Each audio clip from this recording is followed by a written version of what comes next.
Hey there, everybody. Tony Porter, Cards and Dice TV, Game 6 of the JR Memorial Series using Pine Tar Baseball. You'll learn a little bit of Pine Tar here with me if you join me in this stream. I can't call it a replay because it never really happened, so I'm not replaying anything. It's just basically a series that pits J.R. Richard versus Jim Catfish Hunter, the 76 Yankees versus the 1980 Astros using Pine Tar for 7 games to see what will happen.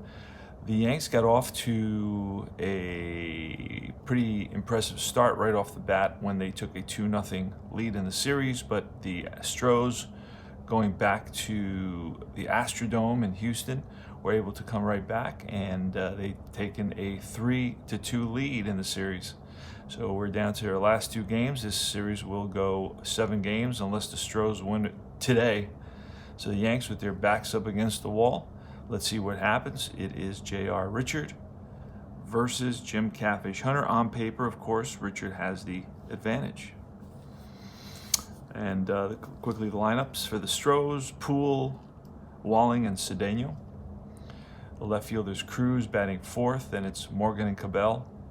Reynolds, Heap, and Ashby batting 9th. I changed it up just a little bit. I moved Ashby from 7th to 9th. Because he's a right, well, actually, I think he's a switch hitter. But I just made that change.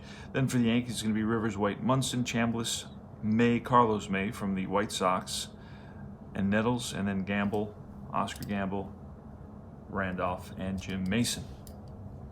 And I believe that Mason started against righties, and Fred Chicken Stanley started against lefties. That's how mostly they did it. And then Mason, I think, got injured, so they couldn't kind of do it that way, so then Stanley got a bunch more at bats. I believe that's what happened in '76. So let's do it. Here's Terry Poole. We're playing Pine Tar Baseball. We're using 2D10. You read the red and then the white. That's a 76, and a 76 will be sky to right field. That is Oscar Gamble.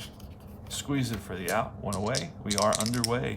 Denny Walling with a 90. Ooh, that looks like a 99. That's going to be a wild pitch. There's nobody on base, so we're going to roll again. And that is a 69, and that's going to be in the grounded to third. Nettles up with it. Over to first. 2 down. Here's Cesar Cedeno. That's a 20, and that is going to be a base hit single. But we're going to check the chart. A single against a C pitcher, and he pulls it down the line. That's going to be into the corner. Digging for second is Cedeno, slides in the tag, not in time. A 2-out double for Cesar Cedeno. So basically, Catfish's C rating allows a single to be turned into a double, or dictates that. All right, and here's Jose Cruz with a 52, and that's bounced to Chambliss at first, steps on the bag ahead of the speedy Cruz, and that retires the side. So no runs, 1 hit. We move to the bottom of the first. The Astros failed to score. Let's see what the Yanks can do. Mickey Rivers leading off. And 0-3, and that's going to be a drive. And nobody's going to get to it. It's going to roll to the wall. Digging for second is Rivers. Leadoff double for Mick the Quick. Here's Roy White, a 40, and a 40 tells us it's a base on balls. So we're going to look at the chart, and again, there's no change there, so it is going to be a walk. So the Yankees start off the game with runners on first and second, and still nobody out. Here comes Thurman Munson, the Walrus, the captain. And that is a 27, which will be a single, but we're not going to look that up. And Rivers should be fast, so he will score.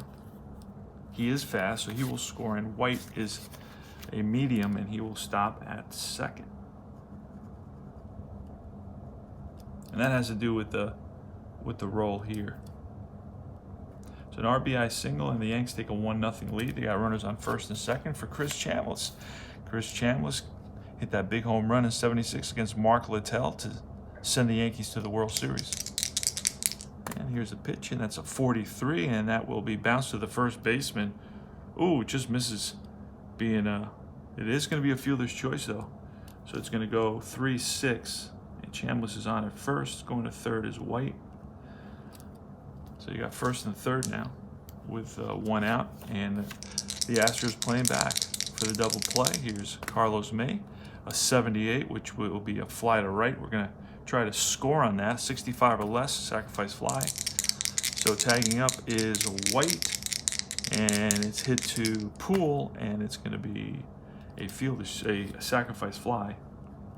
Throw not in time. I really like their sacrifice fly system. It's super duper easy. I don't know if it is meant to replicate the exact number of sacrifice flies hit by different players, but it is super easy, and there's more movement on the base paths because of it. So I like that system. It's a simple system, and I guess they figured out how many total sacrifice flies were allowed that year and then made the numbers based on that. All right, here's Greg Nettles, 13, and that is going to be bounced past Joe Morgan into right field, and stopping at second is Chris Chambliss. So you got first and second now. So JR is struggling a little bit here in the bottom of the first inning. He's allowed 2 runs already on 3 hits. And here's Oscar Gamble, who's got good power. And that's a 28, which will be not going to be a base on balls. It's going to be 2 balls because he's an A+ pitcher, and there's a runner on first. Let's do it again. And that's a 65, and that will be bounced to third. And Cabell throws out Gamble to retire the side, but the Yanks pick up 2 runs. And remember, the Yanks had their backs against the wall here. All right, so it's going to be Joe Morgan leading off, top of the second with a 0-2, and that is a drive, and that's going to be in the corner. Joe Morgan around second is going to try for third. Here's a relay, and not in time. So the throw from the second baseman, Randolph, late, and Morgan with a leadoff triple. Enos Cabell up next. Enos Cabell bats from the right side. Infield's going to be in. That's a 42, and that is going to be a strikeout. It's a big strikeout for Jim Catfish Hunter. Next is Craig Reynolds. That's a 69er. 69er is going to be a fly out to right to Gamble. So we're going to try to tag up on this, and it's a 65 or less. And the throw home, not in time. Sacrifice fly, it's 2-1 the score now.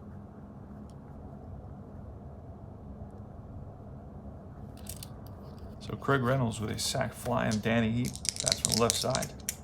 2 out, nobody on. 2-1 the score, 55. And that will be a grounded to second base. 1 run scores on 1 hit, and it's 2-1 the score. Yankees are up. We go to the bottom of the second inning. Game plays pretty fast, as you can see. And of course, it's not about speed, but about, the enjoyment. But I know if I get this game done, I can get another game. And fly ball left field. Under it is Jose Cruz. These are some. There we go. Jim Mason is up with 1 out. Pitch from JR, 89, and that is in the air to center. Center field Cedeno. And here is Jim Catfish Hunter's card. He does not bat because I decided to use the DH in this series. But that's his card in case he were to hit.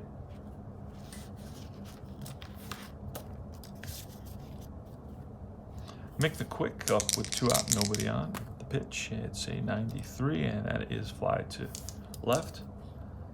Again, Cruz, 3 up, 3 down. Easy inning for JR. And here comes Alan Ashby, the catcher. He's a switch hitter.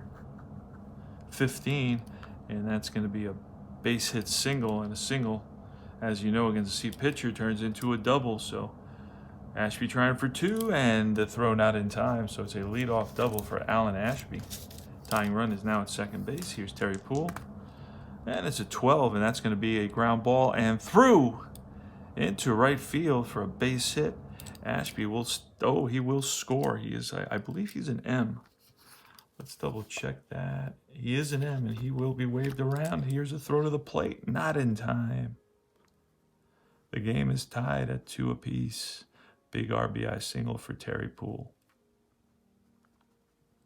That's because of the number 2 there. That gives an M. That gives an M2 base advance. Nice little system for base advancement, and nice little system for fielder's choice and double plays. There's some games that should follow suit and kind of pattern what they do after Pine Tar. So there's some, Pine Tar is not your most popular game for multiple of reasons. Basically, they don't really do a lot of full seasons with extra players and all that, and it's not easy to create your own players. I mean, I guess you can, but so it's more about great teams from the past.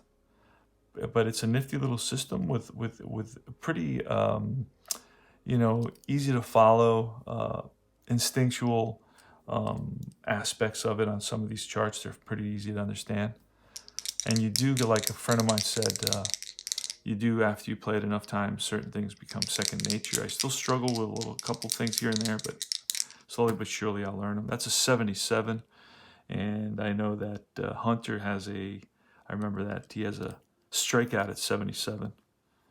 So Walling swings and misses at a Hunter fastball.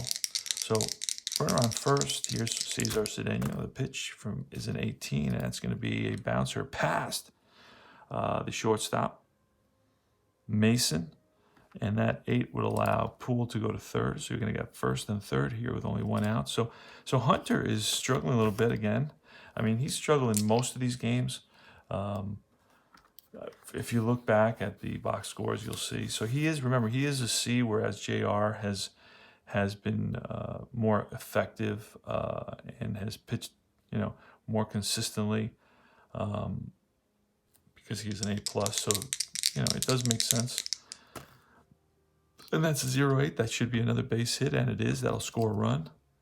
And that 8 will allow Cedeno to go to third. So the Astros have taken the lead 3-2 here in the top of the third inning. RBI single by Cruz drives in Poole. And that's what I do. I write in the runner that was driven in, the first place batter there, so I can see. That's just something I picked up from somebody. I'm always picking up something from other guys. I don't pretend that I'm the originator of the idea. That's okay. I give them credit. All right, Joe Morgan, first and third again. The Yanks now 3-2. They're looking for that double play. And it's a 63, which may turn into a double play, and it's going to be a 6-4-3. The Yankees turn it. Mason to Randolph. Throw to first in time. Chambliss with a nice scoop. And the Yanks get out of the inning. Hunter does give up a couple of runs on 4 hits. And we move to the bottom of the third inning. The Astros up 3-2. And remember, the Astros are up 3-2 in the series, so this is the Yanks are playing with their backs up against the wall. They need to beat JR in this game. And it's a 65, which will be a strikeout. No, it's 55-60. So 65 will be a bouncer to shortstop Reynolds, who gloves it. Throws on to first for out number 1. Here's Munson with an 82, and that's going to be in the air to center field. Under it is Cedeno, 2 down, and Chris Chambliss. Chambliss hit to a fielder's choice in the first inning. That's a 17, and that's line base hit for Chambliss. So we got a 2-out single, and Chambliss is on at first for Carlos May. Really very little power at all. He did bat 259. Here's a pitch, and that's a 42, and that will be a check swing.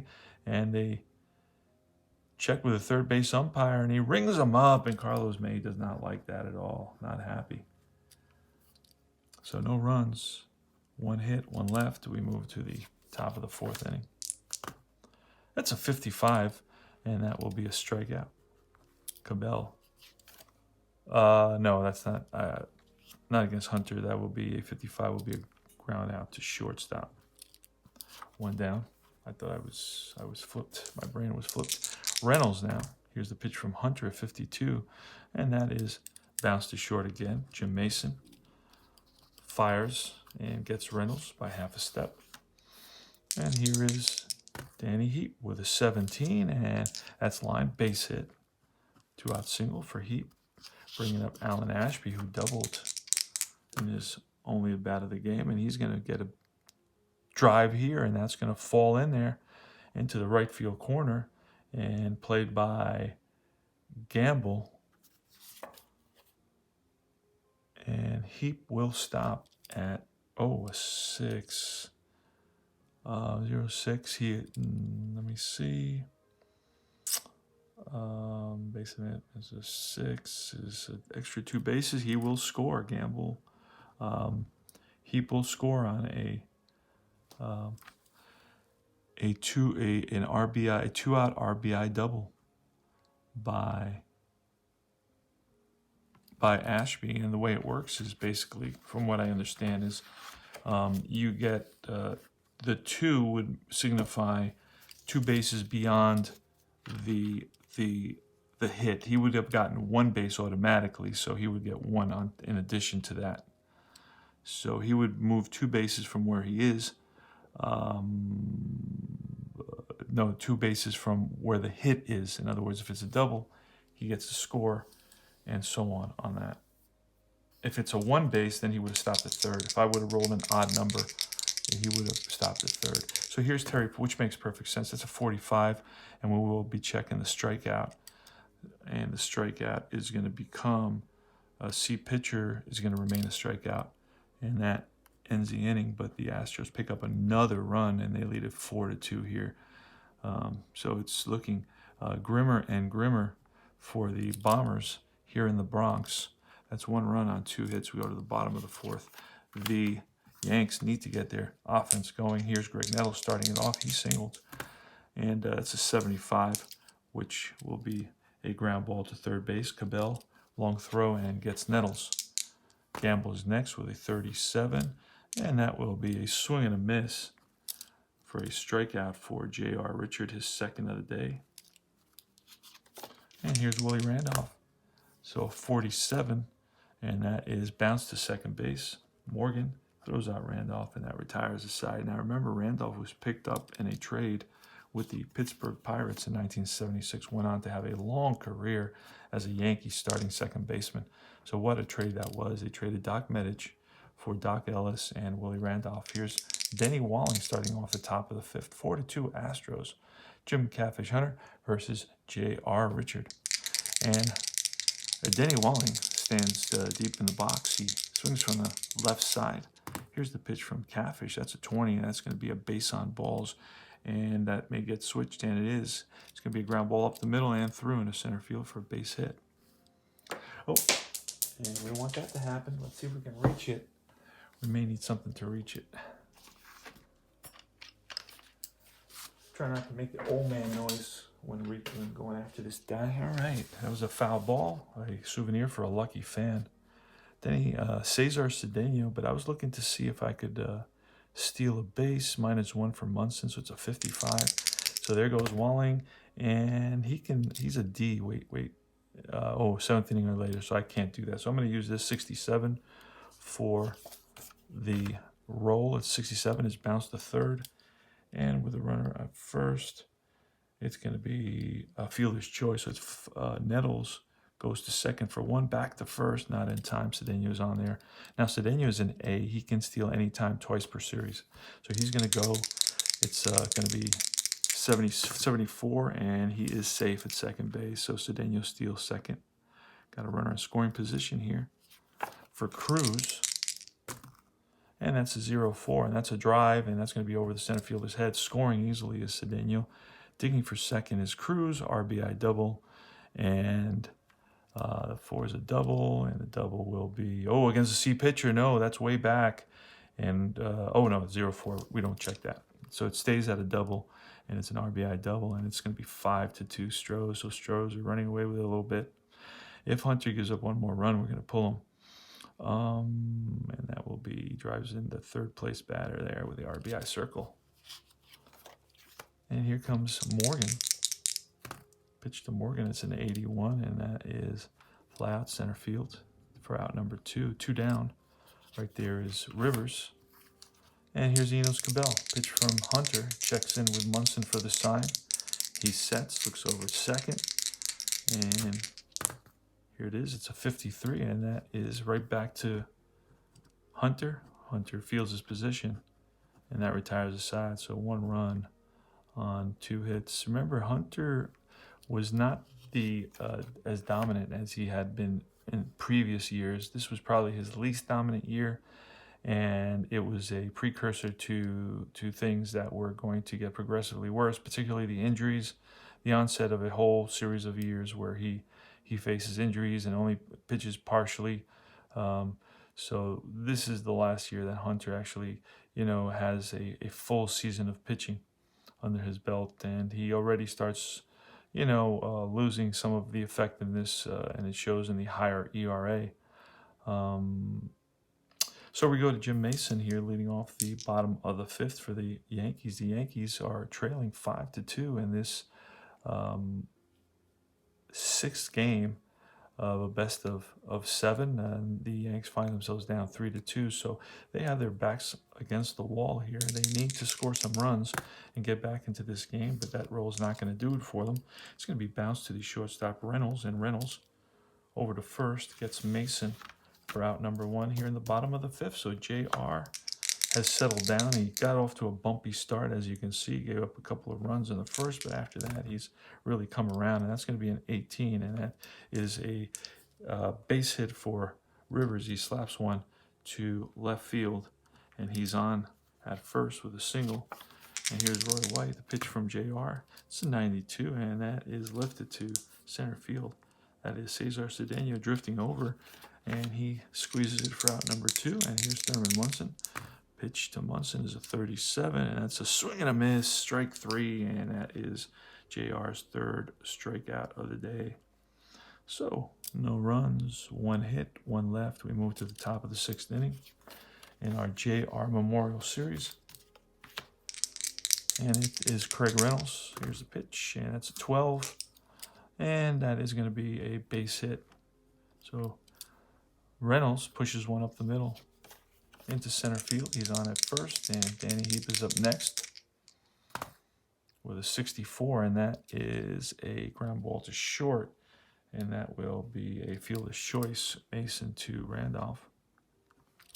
So Heap is on at first now. Again, he's not a very adept base stealer. Here's Alan Ashby with a 96, and that will be a fly lifted to left and left center field. Both Rivers and White converge, and it's White who calls them off.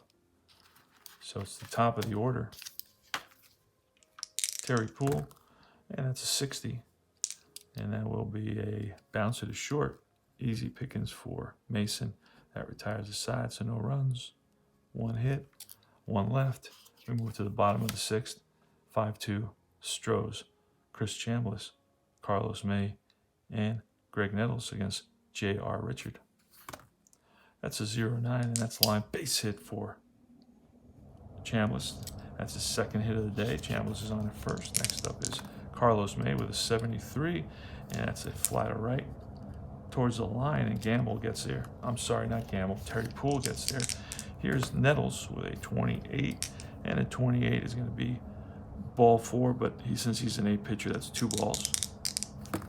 And that's a 0-3, and that's going to be a deep drive off the bat of Nettles. Back to right field, back goes Poole to the track, to the wall, looks up, that's out of here. 2-run shot, Greg Nettles. It's a 5-4 ball game now, so Nettles home run, 2-run shot, brings the Yanks within 1 run. And this is a do-or-die game for the Yanks. 2-run homer for Greg Nettles. Next is Oscar Gamble with a 43, and that's a swing and a miss, and strikeout number 4 for J.R. Richard. Here's Willie Randolph with an 86, and that's lifted to left field. Cruz under it, but the Yanks pick up a couple of runs on a couple of hits. It's 5-4 the score now. We go to the top of the 7th inning. Denny Walling leading off against Jim Catfish Hunter. I think the Astros have gotten a base runner on. The leadoff hitter has gotten on in really the last 4 of the last 5 innings, and now it's going to be 5 out of the last, or 4 out of the last, 5 out of the last 6 innings, because Denny Walling, oh, this is an interesting role, because this is one of those range checks. Get to the kitchen range checks. So we're going to roll here, see what happens. That's a 64, which will be a range check to the shortstop, Mason, with a 5. And I believe Mason, from memory, is a 5. And that's going to be an E6.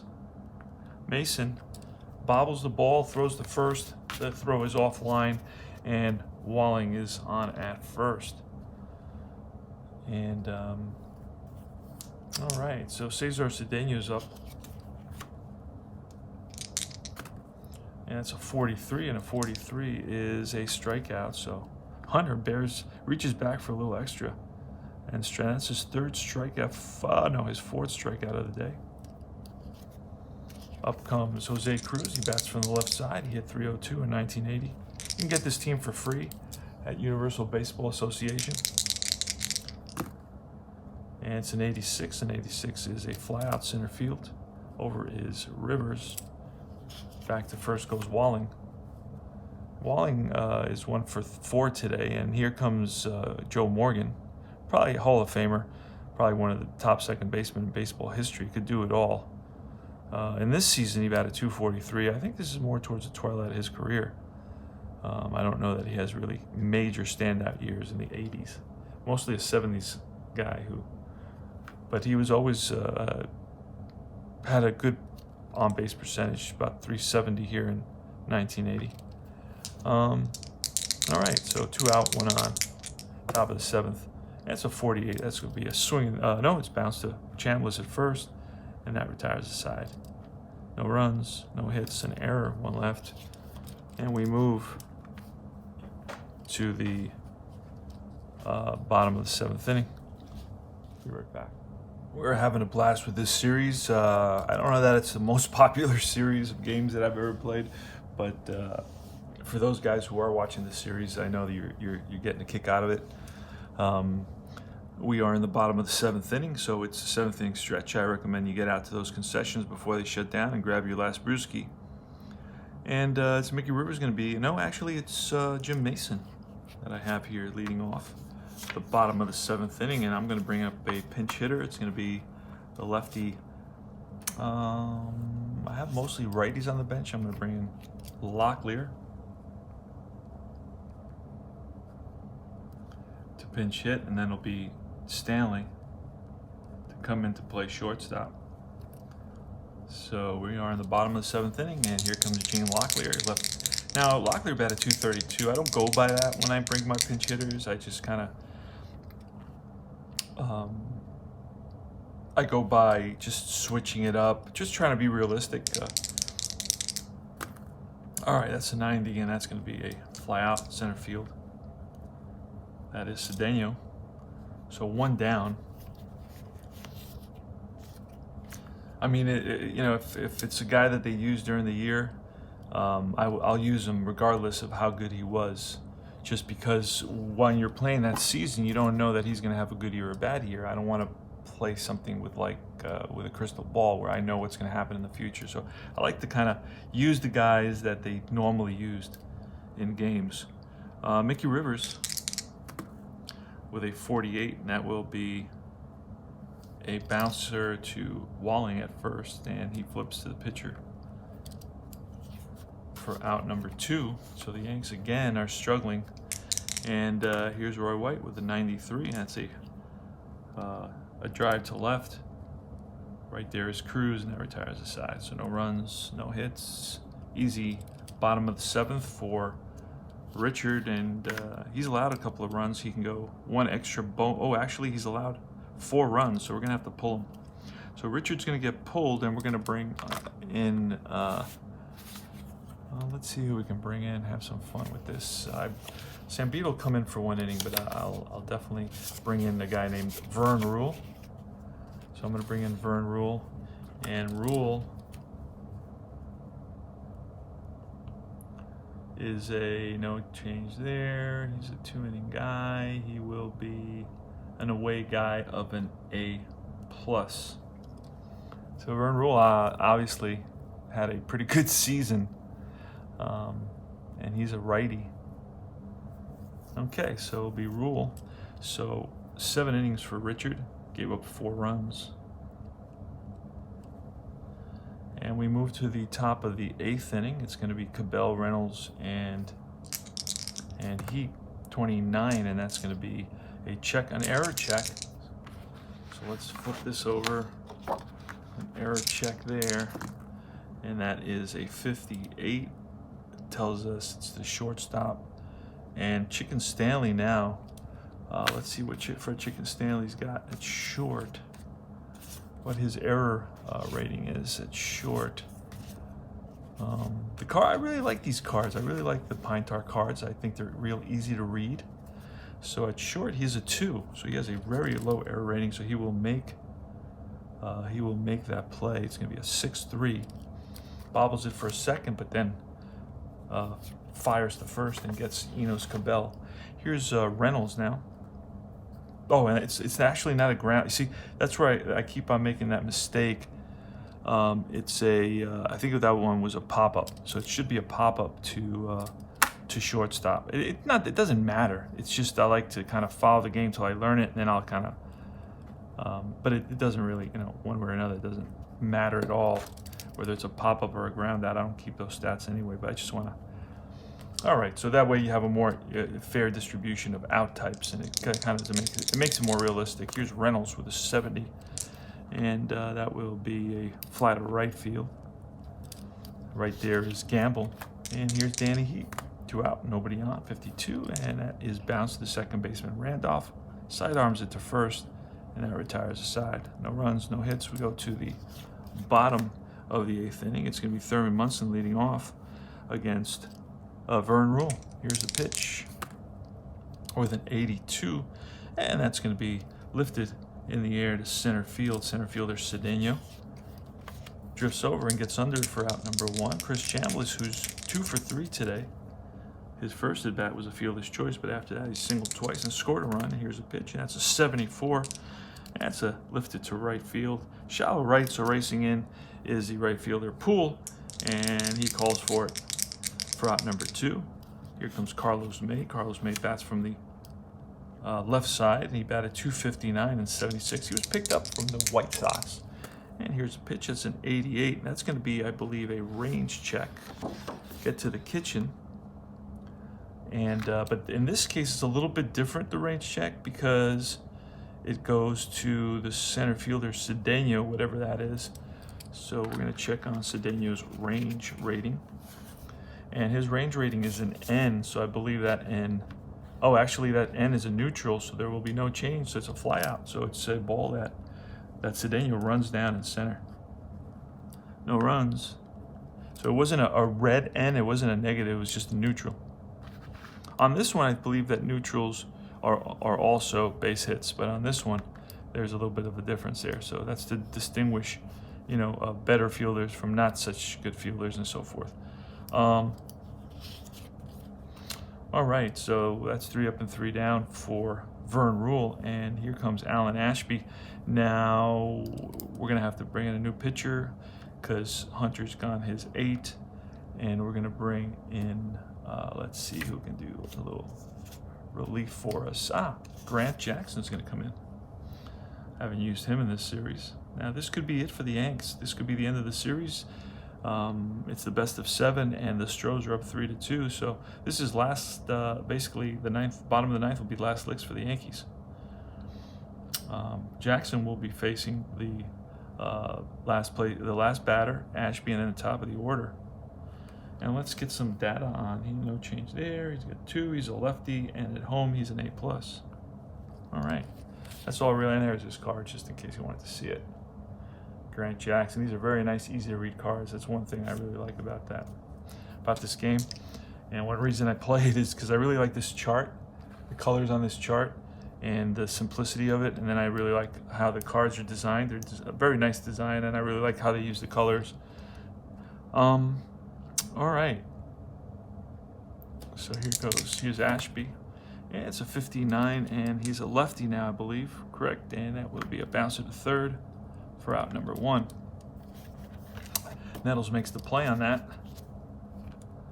Next up is Terry Poole. Terry Poole today's 1 for 4. He singled in the third. That's a 24.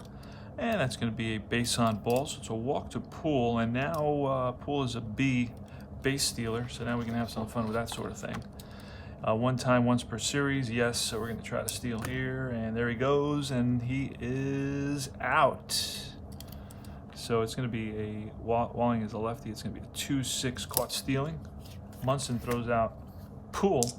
2 outs now. Here, Denny Walling with a 53 against a lefty, and it's a bouncer to second. Randolph throws out Walling. No runs, no hits, so walk, none left.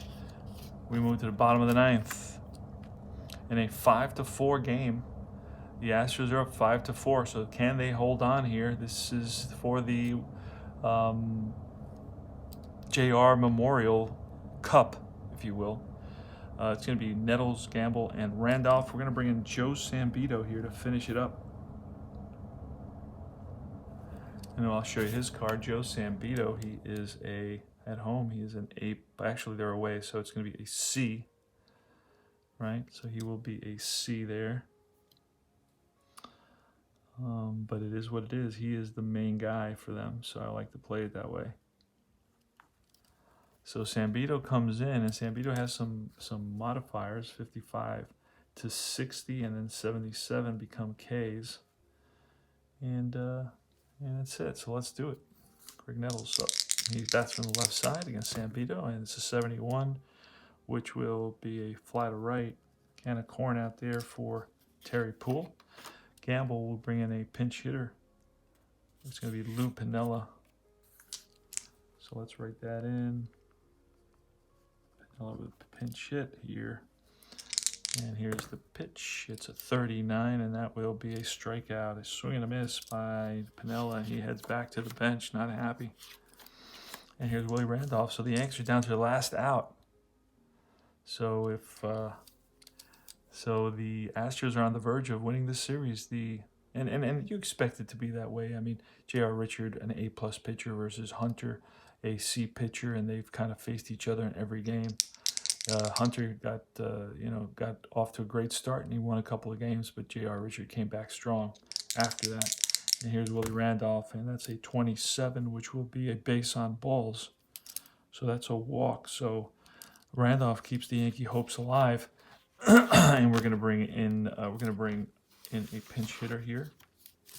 Who's it going to be? What do I got? I got another guy that can play short, and that's Sandy Alomar. He's there on the bench as well. He'll play short for me. We're going to bring in, let's see who we got. Oh, we're going to bring in Otto Velez. Otto Velez to pinch hit. He's got a little bit of power. Oh, no, he's got no power. Let me see if I got anybody with a little power. Got absolutely nobody with any power on the bench. So it's going to be Velez versus a lefty. No. Oh, he's got a little. He's the one with the most power versus lefties. He's got a home run there, 0 and 1. So it's going to be Velez here. And here goes. So the Yanks down to their last out. Randolph takes his lead off first. And here's a pitch, and that is an 83 against a lefty. It's a deep drive to right field. Back goes Poole to the track, to the wall, looks up, and makes the catch, and that's the ball game. So the Astros and J.R. Richard have won the Memorial, the J.R. Memorial Cup. We had a blast learning pine tar baseball. And we'll do the last calculations. This is a very affordable game. You can get card sets with great teams for like $12.99 PDF, and he'll print them out for you for a charge. So the final score, no runs, no hits, 1 left in that last inning. Final score is 5-4 Astros. They win it here at Yankee Stadium. So the crowd is silent except for a few Astros fans.